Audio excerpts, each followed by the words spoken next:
June is National Effective Communications Month, and strong communication skills can make all the difference at work, at home, and in everyday life. Andy Freed teaches people how to lead with confidence and what they say and through their body language as well. He's the author of Lead Like a Boss, or Lead Like the Boss, excuse me. Today he joins me to help you get your point across with the people around you. Good morning to you, Andy.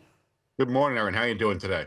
I'm so good. Glad to have you here. Communication, it seems so simple. We do it every day. So why do so many conversations still end up going sideways, do you think? I think it seems too simple. I think it's gotten so easy to talk to people these days and so easy to just kind of click join on Zoom or click new on PowerPoint, and all of a sudden you're communicating, but you haven't given it the forethought and intentionality that you need to make it effective. All of a sudden, it's like you're a musician just on stage and starting to play, and you haven't really thought about what the set list is going to be and what the music's going to be, and that doesn't go so well.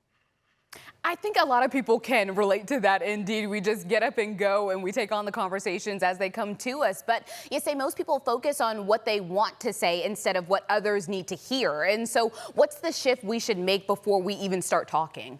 Absolutely. It's about thinking about your audience. Thinking about the audience is just so critical. And, before I do any major communication, I sit down and write out on a white sheet of paper, what do I want my audience to think, feel, and do?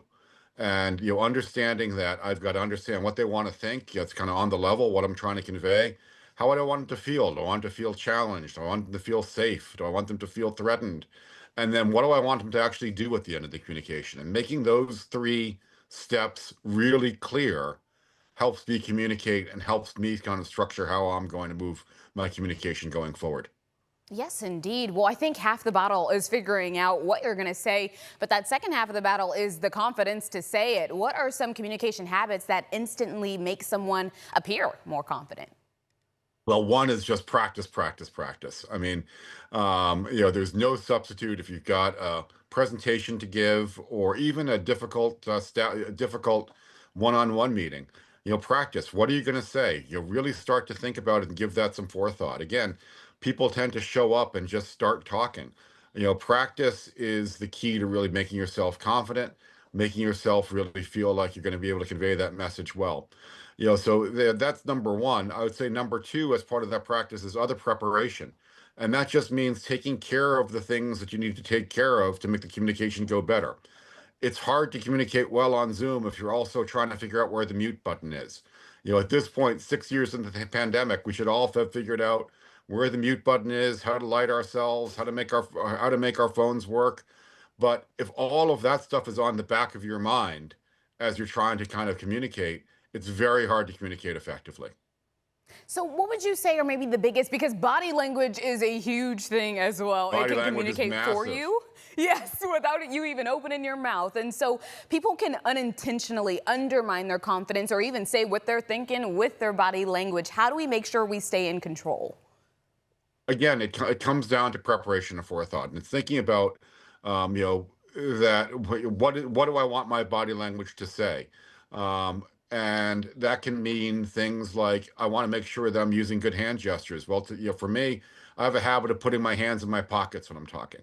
If I'm doing that, I'm silencing part of my gestures, and it's just being conscious of one thing I need to be aware of when I take a stage or if I'm talking to a group is get your hands out of your pockets and make sure that you're doing the little things that you can do that help along the way. So where you're Yes. standing, how you're standing matter. So let's talk about difficult conversations, because it's easy to maybe prepare for the easier conversations, but those difficult ones, those ones that bring tension, whether it's with a boss or a spouse, coworker, a friend, what's one technique that helps those conversations go a bit more smoothly? Well, I'll go back to the think, feel, and do. It's understanding that, from that in a difficult conversation, that's more important than ever. Is really understanding how you want this person to feel at the end. Do you want them to feel, if it's a difficult conversation, do you want them to feel like they're energized and inspired for what's next? Do you want them to feel threatened and challenged? Really articulating to yourself what you want your audience to feel, think, feel, and do at the end makes a difficult conversation so much easier. Your book is called Lead Like the Boss, and it's actually inspired by Bruce Springsteen. That's a good muse indeed. But what leadership and communication lessons can readers learn from this book after they're done reading? There's so many. I'll say I'm one of these people who is this close to selling all of my possessions and just following Bruce Springsteen and the E Street Band around the world. And somewhere along the way of seeing more than 100 concerts, I started learning something. And among the things I've learned, I'll give you one example, is I love at the end of a show when Bruce goes to the back of the stage and he shakes the hand and thanks every member of his band that played with him that night, whether they played with him for 50 years or played with him just for this last tour.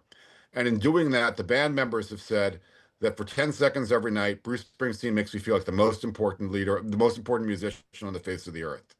Isn't that what we're supposed to be doing as leaders with our teams? Thinking about like how we can make them feel more appreciated and how we can make them feel better. They said the deepest human need is a need to be appreciated. That type of behavior, that type of leadership makes a huge difference. I agree indeed. I say it every day. The human thing that we want is to be seen and to be understood. So I appreciate you saying that. Thank you so much for joining us, Andy. We appreciate it. And you can find Lead Like the Boss where books are sold.